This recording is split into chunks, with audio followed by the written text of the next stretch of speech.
પપ્પા આજે વરસાદ બહુ છે તો ખેડૂતોને નુકસાન પણ ઘણું થશે.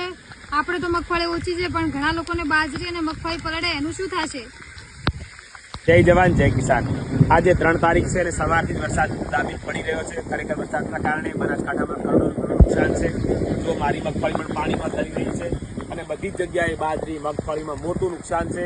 હજુ મગફળી તો 50% ઊભી છે, નવી વાવણી માત્ર 10% થઈ છે. આના કારણે બનાસકાંઠા અને ગુજરાતના ખેડૂતોને લાખ કરોડ રૂપિયાનું નુકસાન છે.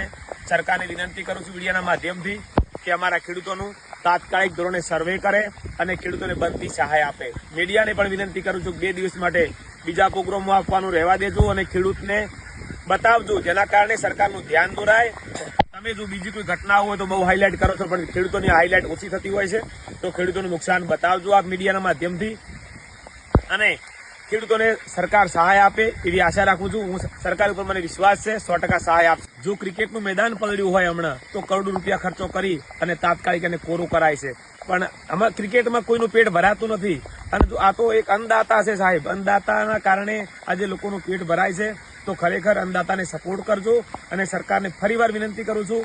મને બહુ વિશ્વાસ છે સરકાર ઉપર કે 100% તાત્કાલિક ધોરણે ખેડૂતોને સહાય આપે એવી આશા રાખું છું. જય જવાન જય કિસાન.